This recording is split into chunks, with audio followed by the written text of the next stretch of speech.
ഒരു പെൺകുട്ടി നമ്മളുടെ മതത്തിൽ നിന്ന് മറ്റൊരു മതത്തിലേക്ക് പോകുന്ന അല്ലെങ്കിൽ മതം വിട്ടു എന്ന് പറയുമ്പോൾ ഏറ്റവും കൂടുതൽ സന്തോഷിക്കുന്നത് സംഘികളും യുക്തിവാദികളുമാണ്. യുക്തിവാദികൾ എന്ന് പറഞ്ഞാൽ കുയുക്തിവാദികൾ, പ്രത്യേകിച്ച് യുക്തിവാദികൾ എന്ന് അഭിനയിക്കുന്ന കള്ളക്കൂട്ടങ്ങൾ. അല്ല, എൻ്റെ സംശയം, ഞാൻ അറിയാത്തോണ്ട് ചോദിക്കുന്നത്, എൻ്റെ ഒരു ഡൗട്ടാണ്. നിങ്ങൾക്ക് സന്തോഷമുണ്ടാക്കാനും മാത്രമുള്ള കാര്യം എന്താ പെൺകുട്ടി ചെയ്തത്? ഇപ്പോൾ ഇന്ന് രാവിലെ എനിക്ക് വന്ന ഒരു മെസ്സേജ്, വാട്സപ്പ് മെസ്സേജാണ്. നിങ്ങൾക്ക് എല്ലാവർക്കും അറിയാം, മിക്കവാറും എൻ്റെ ടൈമിൽ എനിക്ക് തന്നെ സംഘി കോളിംഗ് എന്ന് പറഞ്ഞിട്ട് ഒരു വ്യക്തി എന്നെ വിളിക്കാറുണ്ട്. വിനോദ് എന്നാണ് പേര്. അപ്പോൾ പുള്ളിയുടെ നമ്പർ ഞാൻ ഫസ്റ്റ് കമൻറ്റിൽ പിൻ ചെയ്ത് വെച്ചേക്കാം. താല്പര്യമുള്ളവർ, പ്രത്യേകിച്ച് നല്ല എഡ്യൂക്കേഷൻ ഉള്ളവർ മാത്രം അവനെ വിളിക്കുക, അവനോട് സംസാരിക്കുക. വല്ലാണ്ട് മടുത്തിട്ടാണ് ഞാൻ ഈ നമ്പർ റിവീൽ ചെയ്യണതും അവൻ്റെ ശല്യം പൊറുക്കാതെ ഞാൻ എൻ്റെ ഫോട്ടോയിൽ റിവീൽ ചെയ്യുന്നത്. ഒരു കാര്യം മനസ്സിലാക്കുക, ഒരു വ്യക്തിയെ പിന്തുടർന്ന് ആക്രമിക്കുക എന്ന് പറയുന്നത് ഇതിനെയാണ്. ഒരു കാര്യമില്ല, വന്ന് കെഞ്ചി കേണ് കാല് പിടിച്ച് വാട്സപ്പ് ഓപ്പൺ ചെയ്യിപ്പിക്കും. ഓപ്പൺ ചെയ്ത ശേഷം വീണ്ടും ഇതുപോലത്തെ വർത്തമാനമാണ്. അപ്പോൾ ഇന്നിട്ടത് എന്താണെന്ന് ഞാനൊന്ന് വായിക്കാം. അതിൻ്റെ ഇത് ഞാൻ ഇവിടെ കൊടുക്കുകയും ചെയ്യാം. വാത്മീകി വേടൻ അല്ലെങ്കിൽ രാക്ഷസനാണ്, കൊള്ളക്കാരനാണെന്നൊക്കെ നമ്മൾ പഠിച്ചിട്ടുള്ളത് ഷെഫീന മദ്രസയിൽ വെച്ച് ഈ രാമായണം പഠിച്ചപ്പോൾ എങ്ങനെയായിരുന്നു എന്ന് നമുക്ക് അറിഞ്ഞുകൂടാ. പിന്നെ സമയം കിട്ടുമ്പോൾ ഖുറാനും ഹദീസും ഒന്ന് കാര്യമായി പഠിക്കണം. അല്ലാതെ എപ്പോഴും ഞാൻ പഠിച്ചിട്ടില്ല, എനിക്ക് അറിഞ്ഞുകൂടാ എന്ന് പറഞ്ഞ് വഴുതി പോകരുത്. ഇത് ഇത്രയും മറുപടി പറഞ്ഞിട്ട് അടുത്തത് പറയാം. വാത്മീകി വേടൻ അല്ലെങ്കിൽ രാക്ഷസനാണ്, കൊള്ളക്കാരനാണ് എന്നൊക്കെ ഞാൻ കൃത്യമായി അത് എവിടെയാണുള്ളത്, ഏത് പുസ്തകത്തിലാണ്, എങ്ങനെയാണെന്ന് കൃത്യമായി വിശദീകരിച്ചിട്ടുണ്ട്. വേറെ ആർക്കും അത് കിട്ടിയില്ലെങ്കിൽ നിനക്കത് കിട്ടിയിട്ടുമുണ്ട്. എങ്ങനെയാണ് അതുണ്ടായത്? പിന്നെ ഒരുത്തൻ വെള്ളത്തിനകത്ത് ഇറങ്ങി നിന്നപ്പോൾ സ്ഖലനം നടത്തി, ആ സ്ഖലനം കുടിച്ച ഉടനെ മത്സ്യത്തിന് ഗർഭമുണ്ടായി. ഇത്തരത്തിലുള്ള വൃത്തികേടുകൾ എഴുതി വെച്ചിരിക്കുന്നത് ഹദീസിലും ഖുറാനിലും അല്ല, അത് ഏതിലാണെന്ന് കൃത്യമായി ഞാൻ പറഞ്ഞിട്ടുമുണ്ട്. അതിൻ്റെ വ്യാഖ്യാനം അത് ഒരു രീതിയിലും അക്സെപ്റ്റ് ചെയ്യാൻ പറ്റാത്ത, നിങ്ങൾക്ക് അത്രത്തോളം ദഹിക്കുന്നില്ല വെച്ചാൽ അത് നിങ്ങളുടെ കയ്യിരിപ്പുകൊണ്ടാണ്. ഇപ്പൊ പെട്ടെന്ന് ഒരു വാത്മീകി രാമായണത്തിന് പ്രത്യേകിച്ച് ഒരു ഇത് വന്നത് എന്താണെന്ന് എനിക്ക് മനസ്സിലാകുന്നില്ല. വാത്മീകിക്ക് ഒരു സ്പെഷ്യാലിറ്റി വന്നത് എന്താണെന്ന് മനസ്സിലാകുന്നില്ല. വേടൻ എഴുതുകയെ, രാക്ഷസൻ എഴുതുകയെ, അത് നിങ്ങൾ അംഗീകരിക്കുകയെ. ആരെയാണ് ഈ ബോധിപ്പിക്കുന്നത്? ഒരു 40-50 കൊല്ലത്തിന് മുമ്പ് വരെ ഇവിടെ പലയ സമുദായത്തിലുള്ളവരെ പോലെ കൂടെ ചേർത്ത് ഇരുത്തുക പോലും ഇന്നും പോലീസ് സംവിധാനങ്ങളിലുള്ള പുലയ സമുദായത്തിലുള്ള താഴ്ന്ന ജാതിയിലുള്ള ഏതെങ്കിലും ഒരു വ്യക്തിയെ വിളിച്ചു നിർത്തി ചോദിച്ചാൽ ജാതി വ്യത്യാസം എന്ന് ആ മനുഷ്യൻ പറഞ്ഞു തരും.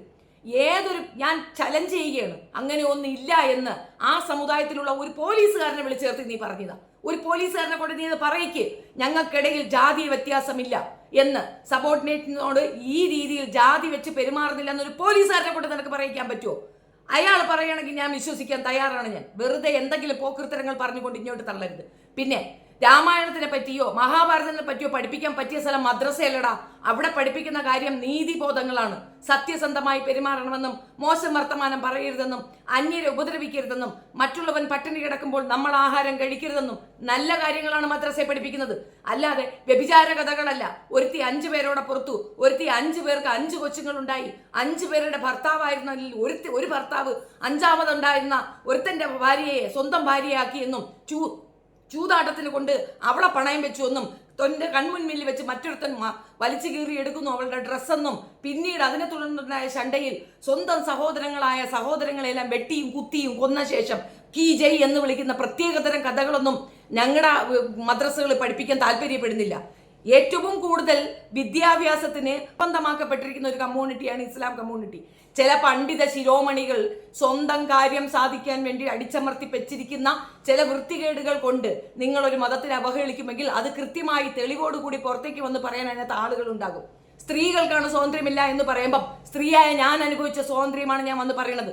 ഞാൻ ചലഞ്ച് ചെയ്ത് പറയല്ലേ, എൻ്റെ കുടുംബത്തിലുള്ള ഏതെങ്കിലും ഒരു പെൺകുട്ടിയെ, ഏതെങ്കിലും അഹരാതിയിലുള്ളവരെണ്ണം, അതായത് എൻ്റെ തായ് വഴി വേണ്ട, അമ്മാട സഹോദരങ്ങളൊന്നും വേണ്ട, അതിലുള്ള ഏതെങ്കിലും ഒന്നിനെ കൊണ്ടുവച്ച് നീ പറ, ഇത് ഈ കുടുംബത്തിലതാണ്, പള്ളിപ്പൊയ്ക വീടിലെന്നാണ് എൻ്റെ കുടുംബ പേര്, അവിടെ പോയി അന്വേഷിച്ചിട്ട് അവിടെയുള്ള ഒരെണ്ണത്തിനെ കൊണ്ട് നീ പറയിക്ക് ഇസ്ലാം മതത്തിൽ ഈ പ്രോബ്ലം ഉണ്ടെന്ന്. എങ്കിൽ ഞാൻ സമ്മതിച്ചു. ചുമ്മാതെ വെറും വാക്കല്ലല്ലോ പറയുന്നത്, കൃത്യമായി തെളിവ് വെച്ചല്ലേ പറയുന്നത്. എന്തടിസ്ഥാനത്തിലാണ് കടന്ന് കുരയ്ക്കുന്നത്? രാമായണം പഠിച്ചാൽ മനസ്സിലാകും. സ്വന്തം ഭാര്യയെ അനിയന്റെ കയ്യിൽ കൊടുത്തുവിടുകയാണ്. എന്തിനെ? കൊന്നുകളയാൻ. ഗർഭിണിയായ ഭാര്യ. മനുഷ്യത്വം എന്നതുണ്ടോ? എന്നിട്ട് പേരെന്തരാണ്? ഉത്തമ പുരുഷോത്തമൻ. നിങ്ങളുടെ ഉത്തമ പുരുഷോത്തമൻ അതായിരിക്കും. സ്വന്തം ഭാര്യയെ കൊണ്ടുപോയി കൊല്ലാനായിട്ട് അനിയനെ ഏൽപ്പിക്കുന്നതായിരിക്കും ഉത്തമത്വം. ഞങ്ങൾക്ക് അങ്ങനെയല്ല. അപ്പോൾ രാമായണം പഠിപ്പിച്ച കാര്യം നിനക്ക് വ്യക്തമായില്ലേ? എന്തെങ്കിലും വന്ന് എൻ്റെ അടുത്ത് തള്ളരുത്. 100 വട്ടം നിൻ്റെ അടുത്ത് പറഞ്ഞിട്ടുണ്ട് എൻ്റെ ചാനലിൽ വരരുത്, എൻ്റെ ഭാഗത്തേക്ക് നീ തിരിഞ്ഞു നോക്കരുത്. ഞാൻ ഇതൊന്നും ഒരു പൊളിറ്റിക്കൽ കറക്റ്റ്നെസ് നോക്കുന്ന വ്യക്തിയല്ല. എനിക്ക് ലേശം ഭയവുമില്ല. നീയൊക്കെ ആരിഫ് ഹുസൈനെ കൊണ്ട് പറയിക്കുന്നു എന്നുള്ളത് വൃത്തിയായി മനസ്സിലായത് കൊണ്ടാണ് ഞാൻ ഗസ്റ്റായിട്ട് നിന്നത്. വ്യക്തിപരമായി എനിക്ക് ഇവരുടെ അടുത്ത് ആരുടെ ഒരു ദേഷ്യവുമില്ല. ബാക്കി കേൾക്കാം. എനിക്കറിഞ്ഞൂടാ. എനിക്ക് അതെ ഹദീസും ഖുറാനിൽ നിനക്ക് എന്താ വേണ്ടേ? നിനക്ക് എന്തറിയണം? ഹദീസിൽ നിനക്ക് എന്തറിയണം? എന്താണ് ഹദീസ്? ഞാൻ കൃത്യമായി പറഞ്ഞു. ഖുറാനികപരമായിട്ട് എന്താണെന്ന് കൃത്യമായി പറഞ്ഞു. എനിക്കറിയേണ്ടതും എനിക്ക് മനസ്സിലാക്കേണ്ടതും ഞാൻ പഠിച്ചിട്ടുണ്ട്. എനിക്കിനി മറ്റൊരാളെ പഠിപ്പിച്ചു കൊടുക്കാനുള്ള പാണ്ഡിത്യമില്ല. അങ്ങനെ ചലഞ്ച് ചെയ്യാനുള്ള ഒരു പുസ്തകത്തിലുള്ള പാണ്ഡിത്യം എനിക്കില്ല. അത് ഞാൻ തുറന്നു തന്നെ പറയും. ഞാൻ 10ാം ക്ലാസ് പഠിച്ചിട്ടുണ്ട്, +2 പഠിച്ചിട്ടുണ്ട്, പ്രീ ഡിഗ്രിയാണ് പഠിച്ചത്, ഡിഗ്രി പഠിച്ചിട്ടുണ്ട്. ഇനി അതിന്റെ കാര്യങ്ങൾ ചോദിക്കുകയാണെങ്കിൽ എനിക്ക് ഇപ്പോഴറിയില്ല. ഞാൻ വീണ്ടും റെഫർ ചെയ്യണം. ഏത് വിഷയമാണെങ്കിലും എനിക്ക് ഭയങ്കര പാണ്ഡിത്യമുണ്ടെന്ന് പറഞ്ഞുകൊണ്ട് ഞാൻ വരത്തില്ല. ഞാനത് റെഫർ ചെയ്യും, കൃത്യമായി പഠിക്കും. പഠിച്ച ശേഷം മാത്രമേ ഒരു വാക്ക് തർക്കത്തിന് വരുള്ളൂ. എല്ലാം തികഞ്ഞവളെന്ന് ഞാൻ എവിടെയും പറഞ്ഞിട്ടില്ല. എന്റെ പാണ്ഡിത്യം നീ ചോദ്യം ചെയ്യപ്പെടേണ്ട ആവശ്യമില്ല. ഖുർആൻ ബൈബിളിനെ പറ്റി ഇന്നുവരെ സംസാരിച്ചിട്ടില്ലല്ലോ, എനിക്കറിയില്ല. പക്ഷെ നിങ്ങളുടേത് എന്തുകൊണ്ടെടുക്കുന്നു? ഇത് ഏറ്റവും കൂടുതൽ എടുത്തു വെച്ച് അപരാധിക്കുന്നത് നിങ്ങളായതുകൊണ്ടാണ്. ഇനി ബൈബിളികമാണെങ്കിൽ അതും നോക്കും, തീർച്ചയായിട്ടും നോക്കും. തെറ്റുണ്ടെങ്കിൽ പറയുക തന്നെ ചെയ്യും. അതിനകത്തുള്ള ഞാൻ എതിർക്കുന്ന 2 വിഭാഗം എന്ന് പറയുന്നത് ഈ കല്യാണ സംഗതിയാണ്. എപ്പോഴോ വരാതിരിക്കുന്ന ക്രിസ്തുവിന് വേണ്ടിയിട്ട് പെണ്ണുങ്ങളെ ഒരുക്കി വെച്ചിരിക്കുന്ന ഒരു വൃത്തികെട്ട രീതിയിലുള്ള, അതായത് മാനവിക വിരുദ്ധമായിട്ടുള്ളൊരു കേസാണ് ഞാൻ എതിർക്കുന്നത്. അല്ല, എനിക്ക് വേറെ പ്രശ്നങ്ങളൊന്നുമില്ല. സ്വസഹോദരങ്ങളെ തന്നെ വെട്ടാനും കുത്താനും വാളെടുക്കുന്ന ഒരു രീതി അവർക്കുണ്ട്. വസ്തുക്കൾക്ക് വേണ്ടി, സ്വത്തിന് വേണ്ടിയിട്ട് യാതൊരു മാനവികതയും ഇല്ലാത്തതിനെയൊക്കെ നമ്മൾ എതിർക്കും. അതിന് ഇന്ന മതം ഇന്ന ജാതി എന്നൊന്നുമില്ല. ഹദീസും ഖുറാനും ഒക്കെ കാര്യമായി പഠിച്ചാൽ ഒന്നുമല്ലെങ്കിൽ ആരിഫ് ഹുസൈനെങ്കിലും മാന്യമായി പ്രതിരോധിക്കാൻ സാധിക്കും. അല്ലാതെ ഷെഫീൻ അയാളുടെ അമ്മയെ അനാവശ്യം പറഞ്ഞുകൊണ്ട് സ്വയം മതപ്പതിക്കരുത്. ആരിഫ് ഹുസൈനെ പ്രതിരോധിക്കേണ്ട ആവശ്യമില്ല. ഞാൻ പഠിച്ച അത്രയും പോലും അവൻ പഠിച്ചിട്ടില്ല എന്ന് അവന്റെ ലൈഫ് ഹിസ്റ്ററി എടുക്കുമ്പോൾ എനിക്ക് ബോധ്യപ്പെട്ട ഒരു കാര്യമാണ്. സുബഹിക്ക് നമസ്കരിക്കാനായിട്ട് സ്വന്തം ഭാര്യയെ വിളിച്ചുണർത്തുന്ന ഒരൊറ്റ ശല്യം കൊണ്ട് ഭാര്യയെയും 2 കുട്ടികളെയും ഉപേക്ഷിച്ചിറങ്ങിയവനാണ് അവൻ. ഭാര്യയ്ക്കും കുട്ടികൾക്കും ചെലവിന് കൊടുക്കണം, ജോലിക്ക് പോകണം എന്നുള്ള ഒരൊറ്റ ബുദ്ധിമുട്ട് കൊണ്ട് 2 ഭാര്യമാരെ ഉപേക്ഷിച്ചവനാണ് അവൻ. എന്ത് ധാർമ്മികതയാണ് നീ അവനിൽ നിന്ന് എക്സ്പെക്ട് ചെയ്യുന്നത്? ഈ പറയുന്ന വേറെ ആരെ നീ മോഡലാക്കി പറഞ്ഞാൽ, നീ ആരിഫ് ഹുസൈനെ മോഡലാക്കി പറഞ്ഞ് എൻ്റെ അടുത്ത് ഒന്ന് പറയുമ്പോൾ നീ സപ്പോർട്ട് ചെയ്യുന്ന ആരിഫ് ഹുസൈൻ എന്നല്ലേ അർത്ഥം? ഷെഫീന മാതൃഭോഗി എന്ന് പറയുമ്പോൾ ഷെഫീനയുടെ അച്ഛനെ ചേർത്തും പറയാം. ഷെഫീന എവിടെയും ഖുർആനിൽ അച്ഛനുമായി ഭോഗിക്കാം എന്ന് പറഞ്ഞുകൊണ്ട് വെടുവായത്തം പറയുന്നില്ല. അമ്മയുടെ വയറ് ഞാൻ കണ്ടു, വയറ് കണ്ട ഫോട്ടോ എൻ്റെ കയ്യിലുണ്ട്, അത് ഞാൻ പബ്ലിഷ് ചെയ്യട്ടെ എന്ന് അവൻ പറയുന്നത് പോലെ എൻ്റെ അച്ഛൻ്റെ സുന ഞാൻ കണ്ടു, ഞാനത് പബ്ലിഷ് ചെയ്യട്ടെ എന്നെവിടെയും ചോദിച്ചിട്ടില്ല. എൻ്റെ അപ്പനുമായിട്ട് അങ്ങനെ ഒരു റിലേഷൻഷിപ്പ് ഉണ്ടെന്ന് നീ പറഞ്ഞാൽ പോലും എനിക്കൊന്നും ഫീൽ ചെയ്യില്ല.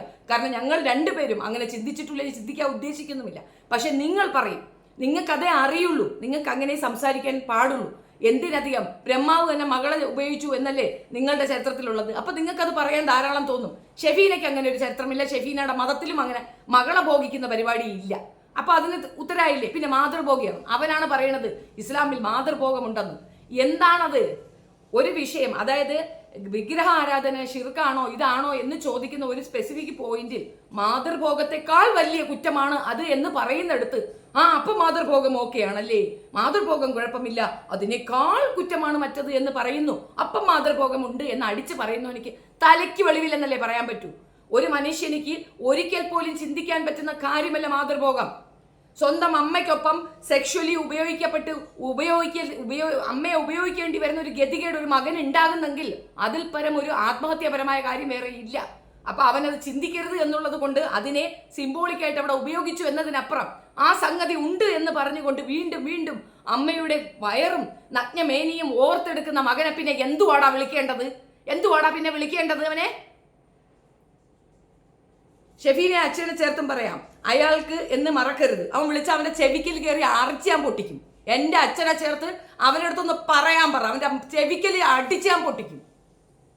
എന്ത് പറഞ്ഞാലും ഹിന്ദുവിന്റെയും മന്നത്ത് പത്മനാഭന്റെയും ബ്രാഹ്മണന്റെയും നെഞ്ചത്തോട്ട് കയറാതെ ഖുറാൻ ഒന്ന് വിശദമായി പഠിക്കൂ. മന്നത്ത് പത്മനാഭൻ എന്ന് പറയുന്നത് നിങ്ങളുടെ RSSകാരുടെ NSSന്റെ മെയിൻ കൊണാണ്ടറാണ് അല്ലേ? NSS ഉണ്ടാക്കിയത് അങ്ങേര് തന്നെയല്ലേ? അങ്ങേര് എഴുതി വെച്ച പുസ്തകമല്ലേ? നീ ആ പുസ്തകം മാരി കത്തിച്ചു കളയടാ. എന്തിനാ അവിടെ വെച്ചിരിക്കുന്നത്? എനിക്ക് എൻ്റെ അച്ഛനെന്ന് വിളിക്കാൻ അവകാശമില്ലെന്ന് എഴുതി വെച്ചത് അങ്ങേര്. സ്വന്തം അമ്മയെ 12 വയസ്സിൽ മറ്റൊരുത്തനെ കൊണ്ട് കെട്ടിച്ചിട്ട് അയാളെ അപ്പനെന്ന് വിളിക്കേണ്ട ഗതികേട് എനിക്ക് ഉണ്ടായിരുന്നു എന്ന് പറഞ്ഞത് അങ്ങേര്. ആദ്യം മന്നത്ത് പത്മനാഭനും അവന് റിലേറ്റ് ചെയ്തിട്ടുള്ള കാര്യങ്ങൾ നീ അങ്ങ് കത്തിച്ചു കളാം. അല്ലാതെ ഷെഫീനായി തിരുത്താനായിട്ട് വരണ്ട. അത് മാത്രമല്ല, ഞാൻ പ്ലേ ചെയ്തത് അഥർവ വേദത്തിനെ പറ്റിയാലും യജുർവ വേദത്തിനെ പറ്റിയാലും ഋഗ്വേദത്തിനെ പറ്റിയാലും ശ്യാംകുമാർ സാർ പറഞ്ഞ കാര്യങ്ങളാണ്. അല്ലാതെ ഞാൻ കാണാതെ പഠിച്ച് പറഞ്ഞതല്ലോ. അദ്ദേഹം പറഞ്ഞ കാര്യങ്ങൾ നെറ്റിൽ അവൈലബിൾ ആണ്. അരമണിക്കൂർ വേസ്റ്റ് ചെയ്താൽ അദ്ദേഹം പറയുന്നത് മനസ്സിലാകും. വേസ്റ്റ് ആണ്. It's my time wasting. എന്തിനാണ് ഈ കുന്തൊക്കെ കേൾക്കാനിരിക്കുന്നത് എന്നുള്ളത് തന്നെയാണ് എന്റെയും ചോദ്യം. താല്പര്യമില്ല. അത് നിനക്കൊക്കെ മനസ്സിലാകുന്ന ഭാഷയിൽ അങ്ങോട്ട് പറഞ്ഞിരുന്നു എന്ന് മാത്രമേ ഉള്ളൂ. എനിക്കിത് പഠിക്കേണ്ട കാര്യമൊന്നുമില്ല. ഞാൻ നാളെ ഹിന്ദു ആവാൻ തീരുമാനിച്ചിട്ടൊന്നുമില്ല. ഞാൻ ബൈ ബർത്തിൽ ഞാനൊരു ഇസ്ലാമിക കുടുംബത്തിൽ ജനിച്ചു എന്നതിനപ്പുറം എനിക്ക് ഈ പറയുന്ന ഒന്നിലും ഒരു താല്പര്യമുള്ള വ്യക്തിയല്ല. ഞാൻ മനഃപൂർവ്വമായി പറയുന്ന ഒരു കാര്യം, ഒരു വിഭാഗത്തിനെ ഒരു കാര്യവുമില്ലാതെ അപരവൽക്കരിക്കുകയും മോശപ്പെടുത്തുകയും ചെയ്യുമ്പോൾ തീർച്ചയായിട്ടും അതിനെ പ്രതിരോധിക്കാൻ ഇപ്പുറത്തെ ആളുകൾ ഉണ്ടാകും. അത് മനസ്സിലാക്കണം എന്നുള്ള കോമൺ സെൻസ് ഇല്ലാത്തവരുടെ എന്ത് സംസാരിക്കാനാണ്? അതെ, മന്നത്ത് പത്മനാഭന്റെയും ബ്രാഹ്മണന്റെയും നെഞ്ചത്തോട്ട് കയറാതെ ഖുറാൻ ഒന്ന് വിശദമായി പഠിക്കൂ. ഖുറാനൊക്കെ പഠിച്ചിട്ടുണ്ടടാ. അതിനകത്ത് നീ പറയുന്ന പോക്രിത്തരങ്ങളൊന്നുമില്ല. നിങ്ങളുടെ കൂട്ടത്തിലുള്ള ആൾക്കാരെ തന്നെ നേർവഴിക്ക് നടത്താൻ ശ്രമിക്കൂ. പടുവിട്ടികളായ ഹിന്ദുക്കളുടെ കാര്യം അവർ നോക്കട്ടെ, ഹിന്ദുക്കളുടെ കാര്യം അവർ നോക്കട്ടെ എന്ന് വെച്ച് സൗകര്യമില്ല ഇരിക്കാൻ. ഇപ്പോ വേടന്റെ കേസ് വന്നു. നീയൊക്കെ എന്തിനാ സുഡാപ്പിന്ന് വിളിച്ചിട്ട് മുസ്ലിംകളെ അതിനകത്ത് പിടിച്ചിടുന്നേ? നിനക്കൊക്കെ വേടനെ കൊല്ലണമെങ്കിൽ നീ കയറി കൊല്ലടേ. അവന് ഫണ്ട് കൊടുക്കുന്നത് ഇസ്ലാമിയർ എന്ന് പറയുന്നതിന്റെ രേഖ ഇരിക്കുന്ന ഒന്നിനു മുമ്പേ ഇസ്ലാമിയർ അതിനകത്ത് പിടിച്ചിരുന്ന എന്തിന്? നിനക്കൊക്കെ കുഴപ്പമുണ്ടാക്കി നീ കയറി വെട്ടേ കുത്തേ കൊല്ലേ ചെയ്ത് നീക്ക് അങ്ങനെയല്ലേ ചെയ്ത് ശീലം. ഇപ്പൊ കർണാടകയിൽ ഒരു പാവപ്പെട്ട ചെറുക്കന ഒരു കാര്യമില്ലാതെ കൊച്ചുങ്ങളോട് ഇരുന്ന് കളിക്കുന്ന പാവപ്പെട്ട കുട്ടി, അതിനെ ഒരു കാര്യവുമില്ലാതെ അയലത്തുകാരൻ ഹിന്ദു വിളിച്ചോണ്ട് പോയിട്ട് വെട്ടിയും കുത്തി അങ്ങ് കൊന്നു കളഞ്ഞു. എന്താണ് വർഗീയ വിഷം പരത്തുന്നത്? നിന്നെ പോലുള്ള വർഗീയവാദികളാണ് ഈ സമൂഹത്തിൽ ഇല്ലാത്ത പ്രശ്നം ഉണ്ടാക്കുന്നത്. പടുവിട്ടികളെന്നല്ല, പടുവാണങ്ങളെന്നാ പറയേണ്ട നിന്നെ. നമ്മുടെ അച്ചായന്മാർ അവരുടെ കാര്യം നോക്കി അവർ ഇരിക്കുന്നത് പോലെ ആണോ? എന്നിട്ട് പിന്നെന്താടാ അങ്ങ് നോർത്ത് സൈഡിൽ അവരെ ഓടിച്ചിട്ട് തല്ലേം വെട്ടേം കുത്തേം ചെയ്യുന്നത്? ഇപ്പൊ റീസെന്റ് തന്നെ പ്രെയർ ചെയ്തുകൊണ്ടിരിക്കുന്നിടത്ത് കയറി അവരുടെ ഇത് അടിച്ച് പൊട്ടിച്ച് തൂര കളയുന്ന കാണുന്നുണ്ടല്ലോ. അതെന്തിന്റെ അടിസ്ഥാനത്തിലാണ്? ഞാൻ ഇതിന്റെ ഒന്നും എവിഡൻസ് വെക്കാത്തത് ഇല്ലാഞ്ഞിട്ടല്ല, എന്റെ കയ്യിൽ ഇതിന്റെയൊക്കെ തെളിവുണ്ട്. അനാവശ്യമായി എന്റെ ടൈം ലൈനിൽ ഇതൊന്നും സ്പ്രെഡ് ചെയ്യേണ്ടെന്ന് വെച്ചിട്ട് തന്നെയാണ്. ഞാൻ അത് ഇട്ട് കഴിഞ്ഞാൽ 10 പേര് കാണുമ്പോൾ അവർക്ക് പ്രൊവോക്കേഷൻ ഉണ്ടാകും. ആവശ്യമില്ലാത്ത പ്രശ്നത്തിലേക്ക് അത് നയിക്കണ്ട എന്നുള്ളത് കൊണ്ടാണ് ഇതൊന്നും ഇടാത്തത്. ഞാൻ പറയാനുള്ളത് പറഞ്ഞിട്ട് പോകുന്നത്. തെളിവ് വെച്ചാൽ എന്റെ കയ്യിലുണ്ട്, തെളിവ് ഞാൻ അങ്ങോട്ട് ഇട്ട് തരാം. ഞാൻ കണ്ട കാര്യമല്ലേ പറയുന്നത്. നോർത്ത് സൈഡിൽ ഏറ്റവും കൂടുതൽ ആക്രമിക്കപ്പെടുന്നത് ക്രൈസ്തവരെയാണ്. അവരൊന്നും ചെയ്യാത്തത് കൊണ്ടാണ് 3 or 4 സംസ്ഥാനം തന്നെ അവരുടെ കൈപ്പിടിയിലായത്. നിനക്ക് അവർ ചെയ്യുന്നത് കാണത്തില്ല അല്ലയോ? ശ്രീ ബി സ്വന്തം മതത്തിൽ കൂടുതൽ ശ്രദ്ധ കേന്ദ്രീകരിക്കൂ. എന്റെ മതത്തിൽ ഇപ്പോൾ ഒരു പ്രശ്നവും ഇല്ല. ഇല്ലാത്ത പ്രശ്നം ഉണ്ടാക്കിക്കൊണ്ട് അങ്ങോട്ട് തള്ളാനായിട്ട് ആരും വരണമൊന്നുമില്ല. ഞങ്ങൾക്ക് എന്തെങ്കിലും പ്രശ്നം ഉണ്ടായാൽ ഞങ്ങൾ പരിഹരിച്ചോണ്ട് നീ അതിനകത്തോട്ട് അങ്ങോട്ട് ഉന്തി കയറേണ്ടി വരേണ്ട ഒരു കാര്യവും ഇല്ല. ധനം എന്ന രീതിയിൽ പശുവിനും ദൈവത്തോടും അടുത്ത് നിൽക്കുന്നവൻ എന്ന രീതിയിൽ ശ്രേഷ്ഠനായിരിക്കുവാൻ ബ്രാഹ്മണനും വേണമെങ്കിൽ ഇന്ന് എല്ലാവർക്കും ലോക സമസ്ത സുഖിനോ ഭവന്തു. അങ്ങനെയല്ല. അത് ലോക സമസ്ത സുഖിനോ ഭവന്തുവിന് മുൻപിലുള്ള ആ സുനായാണ് നീ പറയുന്നതെങ്കിൽ, പശുവിനും ബ്രാഹ്മണനും സുഖമാണെങ്കിൽ ലോക സമസ്തോ സുഖിനോ ഭവന്തു എന്ന് തന്നെയാണ്. നീ ആ ശ്ലോകം എടുത്തുകൊണ്ട് വന്ന് വ്യാഖ്യാനിക്കുക എൻ്റെ അടുത്ത്, ഞാൻ കേൾക്കട്ടെ. ആ 4 വരി ശ്ലോകത്തിനകത്ത് ഞാൻ പറഞ്ഞതിനപ്പുറമാണ് നീ ഈ പറഞ്ഞ വ്യാഖ്യാനമാണ് അതിനെങ്കിൽ ഞാൻ ഇനി ഈ വിഷയം എടുക്കത്തില്ല. ധൈര്യമുള്ളവർക്ക് എടുക്കാതെ അതിനകത്ത് പശുവിനും ബ്രാഹ്മണനും സുഖമാണെങ്കിൽ ലോക സമസ്തോ സുഖിനോ ഭവന്തു എന്ന് തന്നെയാണ്. പശുവിനും ബ്രാഹ്മണനും സുഖമാണ്. അത് ആ വിഭാഗം ജനത ജീവിച്ചിരുന്നത് പശുവിനെ കൊണ്ടാണ്. പിന്നെ ബ്രാഹ്മണൻ ദൈവത്തിന് അതീതനെന്നാണ് ഞാൻ വായിച്ചിട്ടുള്ളത്. ദൈവത്തിന്റെ മുകളിലുള്ള ഒരുത്തനാണ് ബ്രാഹ്മണൻ എന്നാ പറയുന്നത്. മരിച്ചുപോയാൽ ഈ പറയുന്ന ഹൈന്ദവ കമ്മ്യൂണിറ്റിയിലുള്ളവർ മരിച്ചുപോയാൽ ആരും സ്വർഗത്തിൽ പോകത്തില്ല. അവിടെയുണ്ട് സ്വർഗ നരകങ്ങൾ. പക്ഷെ എല്ലാവരും നരകത്തിലേക്കാണ് പോകുന്നത്. നരകത്തിൽ പോകാൻ ജീവിക്കുന്ന കുറെ മനുഷ്യരാണ്. സ്വർഗത്തിൽ പോകുന്ന ബ്രാഹ്മണൻ മാത്രമാ അല്ലെന്ന് പറയടാ. തെളിവ് ഞാൻ കൊണ്ടുവയ്ക്കാം. ബ്രാഹ്മണൻ മാത്രം സ്വർഗത്തിൽ പോകും. അടുത്ത ജന്മത്തിലെങ്കിലും എനിക്കൊരു ബ്രാഹ്മണനായി ജനിക്കണമെന്നൊക്കെ പറയുന്ന ഗതികേട് ആർക്കാണ് ഉള്ളത്? ഈ കമ്മ്യൂണിറ്റിക്ക് ഉണ്ടോടോ? ഇസ്ലാമിൽ അങ്ങനെ ഒരു പ്രശ്നമുണ്ടോ? അടുത്ത ജന്മത്തിലെങ്കിലും എനിക്ക് ബ്രാഹ്മണൻ എന്ന് ഇസ്ലാമിയർ പറഞ്ഞ് നീ കേട്ടിട്ടുണ്ടോടാ? എന്തെങ്കിലും വായ്ത്താളം അടിയ. എന്റെ സുഹൃത്ത് ഷെഫീന ബീവിക്ക് സുഖിനെ പോകുന്നു. തെറ്റ് തിരുത്തുക വിനോദൻ. സംഘികൾ ഒരു കാരണവശാലും എന്റെ സുഹൃത്തുക്കളാവത്തില്ല. ഒരു സംഘിയെയും ഷെഫീന അംഗീകരിക്കാറില്ല.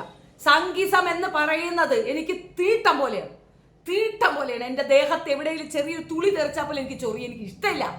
നീ എന്റെ സുഹൃത്തെന്ന് നീ എവിടെയും പറയുകയേ പാടില്ല. ഞാൻ ഒരു മാനവീയതയുടെ പുറത്ത് ഞാൻ വീണ്ടും പോട്ടെ. സംവാദങ്ങളിൽ നമുക്ക് അക്സെപ്റ്റ് ചെയ്യാന്ന് വെച്ചിട്ടാണ് ഞാൻ വാട്സപ്പ് ഓപ്പൺ ചെയ്തത്. അത് ഇതുപോലെ പോക്രിത്തരങ്ങൾ എഴുതി വെക്കാനല്ല. മേൽക്കൊണ്ട് നീ എന്റെ ഇതിനകത്തിട്ടാൽ ഞാൻ ചെയ്യുന്ന എന്താണെന്ന് പോലും എനിക്കറിയത്തില്ല. ഒരു കാര്യമില്ലാതെയാണ് വന്ന് എന്നെ പ്രൊവോക്ക് ചെയ്യുന്നത്. എന്തുകൊണ്ട് ഈ പ്രൊവോക്കേഷൻ എന്നുള്ളത് ഞാൻ പറയാം. ഇത് ഞാൻ കുറെ കമന്റ് ബാക്ക് കൊടുത്തിട്ടുണ്ട്. അതിനാണ് ഞാനിപ്പോൾ ഇവിടെ പറഞ്ഞത്. ചുമ്മാതിരിക്കണം കേട്ടോ. അതുകൊണ്ട് ഞങ്ങളെല്ലാവരും അങ്ങനത്തെ ആൾക്കാരാണ്, മനുഷ്യരെ കൊല്ലുന്നവരാണോ? അയ്യോടാ, എന്തിനടാ ഗൗരി ലങ്കേഷ്കറെ കൊന്നത്? എന്തിനടാ ദബോൽക്കറെ കൊന്നത്? എന്തിനടാ ഗോവിന്ദ് പൻസാരെ കൊന്നത്?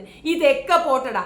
ക്രിസ്ത്യാനിയായിട്ട് ഇവിടെ വന്ന് ഒരു ഗ്രാമത്തിലെ മുഴുക്കൻ ആളുകളെ കുഷ്ഠരോഗം പറഞ്ഞ് ആ ഗ്രാമം തന്നെ അപ്പുറവും ഇപ്പുറവും അടച്ച് മരണത്തിന് വിട്ടുകൊടുത്തിടത്തേക്ക് മിഷനറിമാർ അയച്ച ഒരു വ്യക്തി അവിടെ വന്ന് അവരെ രക്ഷിച്ചു. ബ്രഹാൻസൺ, പേര് പ്രൊനൗൺസിയേഷൻ കറക്റ്റ് ആണോന്ന് എനിക്കറിയില്ല, എനിക്ക് എൻ്റെ ഓർമ്മയിൽ എങ്ങനെയാണുള്ളത്.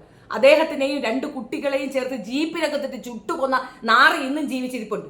വംശഹത്യയുടെ പേരിൽ 2000-ഓളം വരുന്ന ജനങ്ങളെ കൊന്നു കളഞ്ഞവരിൽ 11 പേരെ മാത്രമാണ് പിടികിട്ടിയത്. ആ 11 പേരും ഇന്നും ജീവിച്ചിരിപ്പുണ്ട്. നീയൊക്കെ കൊല്ലാത്തവന്മാരാണോ? നാറികളെ? നീയൊക്കെ കൊല്ലുന്നവന്മാർ തന്നെയാണ്. ഇത് കണ്ടുകൊണ്ട് മറ്റുള്ളവർ കണ്ടുകൊണ്ട് മിണ്ടാതിരിക്കണമെന്ന് പറയുന്നതാണ് വിഡ്ഢിത്തം. പറഞ്ഞോ ഷെഫീന, പുതിയ എക്സ് മുസ്ലിം അവതരിച്ചു. ആരുടെ? ജസ്ന സലീമിൻ്റെ കൊണ്ടുവന്നിട്ടിരിക്കുകയാണ്. ഞാൻ ഇന്നൊരു കാര്യം പ്രഖ്യാപിച്ചൊരു ദിവസവും കൂടിയാണ്.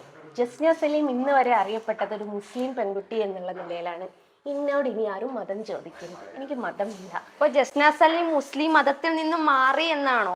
അവള് പണ്ടേനെ മതം വിട്ടു പോയതാണ്. അതിന്റെ തിരിച്ചു ചോദ്യം ഇത്രയേ ഉള്ളായിരുന്നു.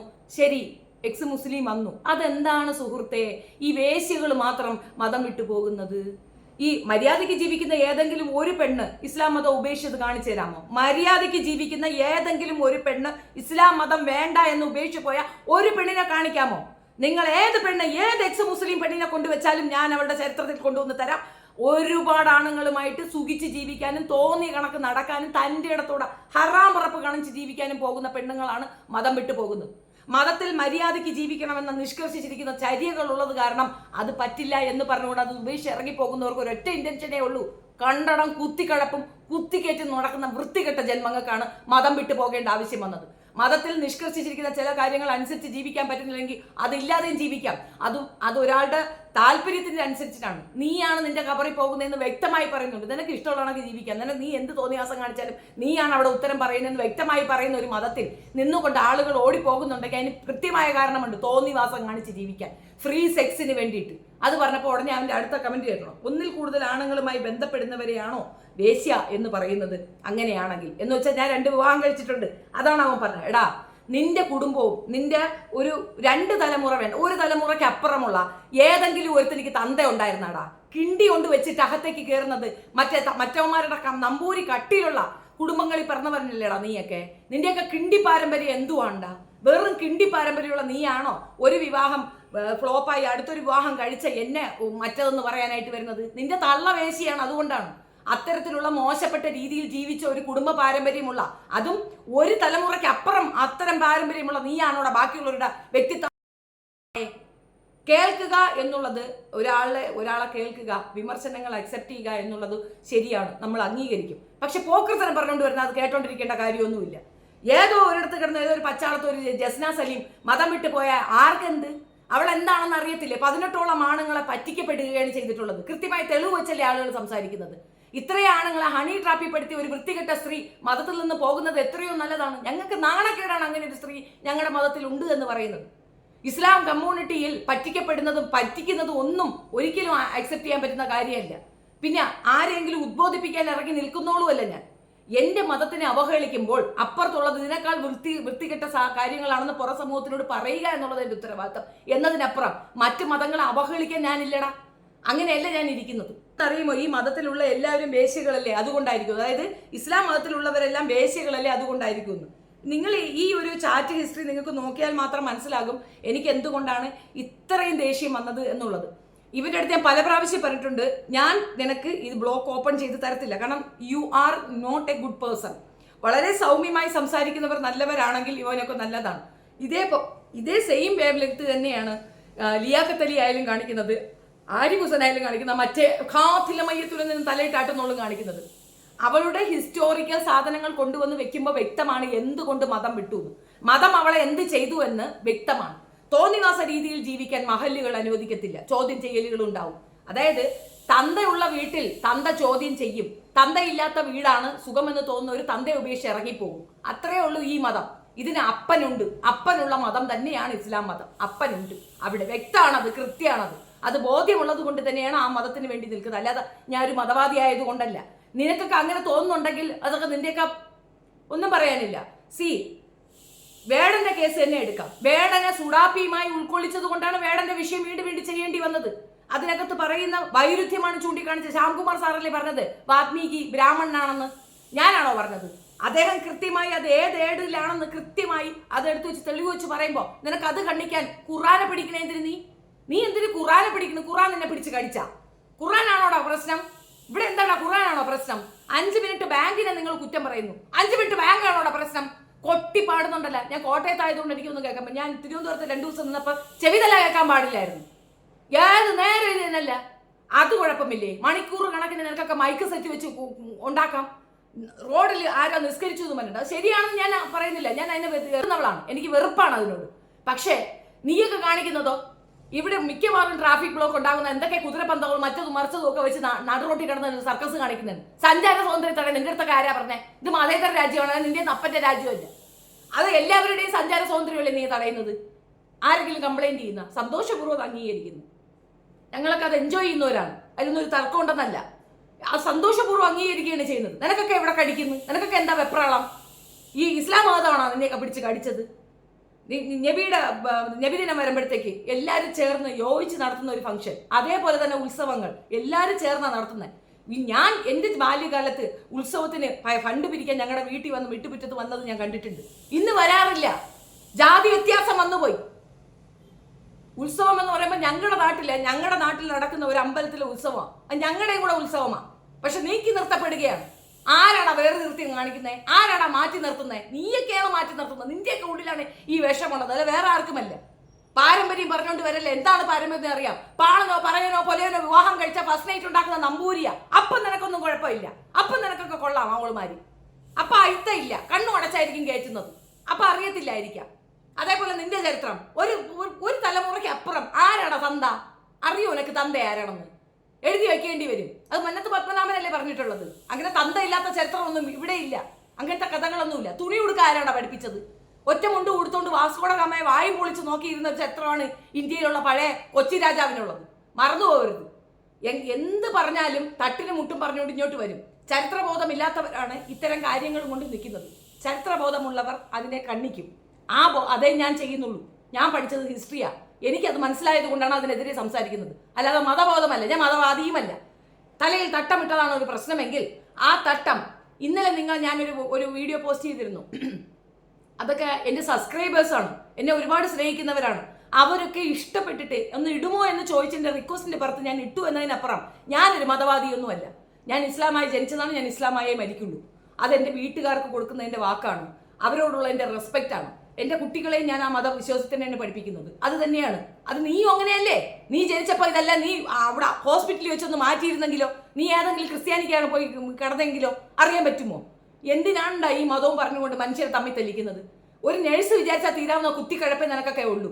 മനസ്സിലാകാത്തത് കൊണ്ടാണ്. ജീനിൽ ആരാണെന്ന് അങ്ങനെ അറിയാം. അമ്മ പറയുന്നതല്ലേ വിശ്വാസം, അല്ലാതെ കറക്റ്റ് ഒന്നും അറിയത്തില്ലല്ലോ. ഇപ്പുറത്തും അങ്ങനെ തന്നെ. നീ അത് ഇങ്ങോട്ട് ചോദിച്ചാലും എനിക്കും അതേ പറയാൻ പറ്റുള്ളൂ. ഒന്നും ഉറപ്പില്ല. ഇപ്പം ആശുപത്രി വെച്ച് മാറിയോ ഇല്ലെന്ന് ആർക്കറിയാം?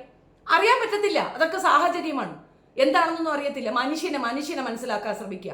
ഈ 2014 ശേഷമാണ് ഈ വൈകൃതം ഇവിടെ കൂടിയിട്ടുള്ളത്. അത് ഒരുത്തന്റെ വൃത്തികെട്ട രാഷ്ട്രീയ ലക്ഷ്യമാണെന്ന് മനസ്സിലാക്കാനുള്ള സാമാന്യ ബോധമില്ലാത്ത മൈത്താണ്ടി മലയാളികളോട് എന്തോ പറയാനാണ്. രാജ്യത്തെ ഏത് വിഭാഗം ജനങ്ങൾ അത് പറഞ്ഞാലും കുഴപ്പമില്ല, മലയാളി അത് പറയരുതടാ. മലയാളിക്ക് അത് മനസ്സിലാകണം. മലയാളി ഏറ്റവും വിദ്യാഭ്യാസമുള്ളവനാണ്, സാംസ്കാരികമായി ഉന്നതിയിലുള്ളവരാണ് മലയാളികൾ. ഈ നാട്ടിൽ നിന്ന് തന്നെയാണ് എല്ലാ പുരോഗമനവാദവും ഉണ്ടായിട്ടുള്ളത്. ഏറ്റവും കൂടുതൽ നവോത്ഥാന നായകന്മാരുണ്ടായിട്ടുള്ളത് മലയാളികൾക്കിടയിൽ നിന്നാണ്. ബോധമില്ലാത്ത നിന്നെയൊക്കെ പറഞ്ഞു കാര്യമുണ്ട്. അത്രയും ബോധം വരും. സ്വർഗരാജ്യമാണെന്നാണ് ഞാൻ കേരളത്തിനെ പറ്റി പറയുന്നത്.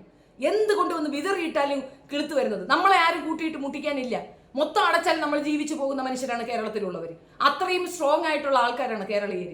അവർക്ക് പോലും മറ്റുള്ളവരെ മനസ്സിലാകുന്നില്ല എങ്കിൽ എന്ത് പറയാനാണ്?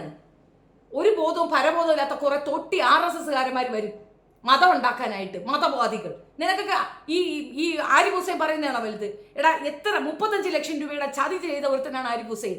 സ്വന്തം അമ്മയെ പറ്റി പടുമോശം. നീ പറയുമോ നിന്റെ അമ്മയെ പറ്റി ഇങ്ങനെ ഒരു കാര്യം? അമ്മ നിങ്ങളുടെ വയറ് ഞാൻ കണ്ടെന്ന്. പണ്ട് നമ്മുടെ നാട്ടുമ്പുറത്ത് എത്ര അമ്മമാരാണ് മാറി മറിച്ചുകൊണ്ട് നടന്നിട്ടുണ്ടായിരുന്നത്? ഒരു തോർത്തിടും, ഒരു മുണ്ട് കൊടുത്തോണ്ട് കിടക്കും. നമ്മളൊക്കെ എത്രയോ വയറുകൾ കണ്ടിട്ടുണ്ട്. നമുക്കങ്ങനെ തോന്നിയിട്ടുണ്ടോ? നമുക്കങ്ങനെ വേറെ എന്തെങ്കിലും ഒരു തോന്നൽ തോന്നിയിട്ടുണ്ടോ? നിനക്ക് തോന്നിയിട്ടുണ്ടോ? പക്ഷെ അവന് തോന്നുന്നുണ്ടെന്നാണ് അവൻ പറയുന്നത്. മതത്തിൽ ഉണ്ടെന്നാണ് അവൻ പറയുന്നത്. ലിയാഖത്തിൽ ഇപ്പോഴല്ലേ 5 ലക്ഷം രൂപയുടെ ഒരു തട്ടിപ്പ് ഞാൻ കൊണ്ടൊന്ന് തെളിയിച്ചത്. സ്വന്തം സഹോദരങ്ങൾ പറയുന്നത് അവരെ വീട്ടിൽ നിന്ന് പൈസ മോട്ടിച്ചിട്ടുണ്ടെന്ന്. ജാമിനയുടെ കേസ് അവളെ സ്വന്തം ഭർത്താവല്ലേ ഇവിടെ ഇരുന്നോണ്ട് പറയുന്നത് പൈസ വെട്ടിച്ചിട്ട് പോയി ഞാനാണ് കടമടച്ചതെന്ന്. ഇതൊക്കെ പണത്തിന് വേണ്ടിയിട്ടിരുന്നുകൊണ്ട് വായ്ത്താളം അടിക്കുന്ന കുറെ വായ്ത്താളി അടിക്കുന്ന വൃത്തികെട്ടവന്മാരാണോ നിന്റെയൊക്കെ റോൾ മോഡൽസ്? ജസ്ന എന്തിനാണ് ഇപ്പൊ പോയത്? തലയിൽ തട്ടമിട്ടുകൊണ്ട് അവളെന്തിന് ഗുരുവായൂർ പോയി? അല്ലാതെ പോയ ഒരു പട്ടിയും തിരിഞ്ഞു നോക്കൂല. എന്റെ പ്രിയ വരയ്ക്കുന്നുണ്ടല്ലോ, നിങ്ങൾക്ക് അവളെ പൊക്കിക്കൊണ്ട് പോണ്ടേ? പക്ഷെ തട്ടമിട്ടൊരു പെണ്ണാണെങ്കിലേ നിങ്ങൾക്ക് വേണ്ടുള്ളൂ. അവിടെയാണ് മാർക്കറ്റ്.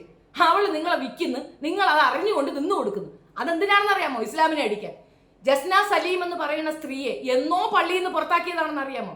രാജ്യത്തെ നിയമം അനുസരിച്ചത് പബ്ലിക്ക് പറയാൻ അവർക്ക് പറ്റത്തില്ല, അതുകൊണ്ട് അവർ മിണ്ടുന്നില്ല. അല്ലാത്ത പക്ഷെ എന്നെയോ പുറത്താക്കിയ ഒരു സാധനത്തിനെ എടുത്തു വെച്ചിട്ട് കിട്ടിയേ എന്ന് പറഞ്ഞിട്ട് നിങ്ങൾക്കത് വലിയ സാധനമായിരിക്കും, ഞങ്ങൾക്കത് മുട്ടായി കവർക്ക് പൊതിഞ്ഞ അപ്പിയാണ്. നിങ്ങൾക്കത് തുറന്നെടുത്തപ്പോൾ അപ്പിയാണെന്ന് പറഞ്ഞ് നിങ്ങൾ എടുത്ത് വെച്ച് തിന്നോ. അതിനിപ്പോ എന്താ? അത് പറഞ്ഞുകൊണ്ട് എന്റെ ടൈം ലൈനിൽ വന്ന പച്ചക്ക് ഞാനങ്ങ് തരും. RSSകാരോട് പറയാനുള്ളത്, ദയവ് ചെയ്തിട്ട് എന്നെ ശല്യം ചെയ്യാൻ ഇങ്ങോട്ട് വരരുത്. ഞാൻ എത്രത്തോളം കാമായിരിക്കുന്നുവോ അത്രത്തോളം നല്ലതാണെന്ന് വിചാരിക്കുക. ഇങ്ങോട്ട് ചൊറിയ പലരും സംശയം ചോദിക്കുന്നത് എന്താണ് നിങ്ങളുടെ ടൈം ലൈനിൽ വന്നാലും കമന്റ് ഇട്ടാൽ എനിക്ക് മറുപടിയുണ്ട്.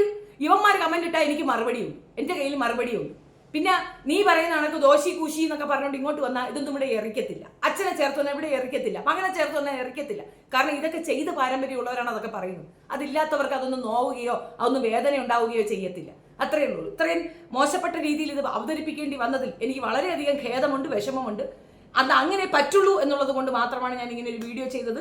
ആർക്കെങ്കിലും വൈഷമ്യം ഉണ്ടായിട്ടുണ്ടെങ്കിൽ really feel sorry for that.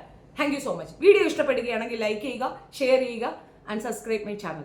ഇഷ്ടമാണെങ്കിൽ മാത്രം, അല്ലാത്തവർക്ക് അൺസബ് ചെയ്ത് പോകാം. ഞാൻ ഇങ്ങനെയാണ്, എനിക്ക് ഇങ്ങനെ പറ്റുള്ളൂ. അഭിനയിക്കാൻ എനിക്ക് അറിയത്തില്ല.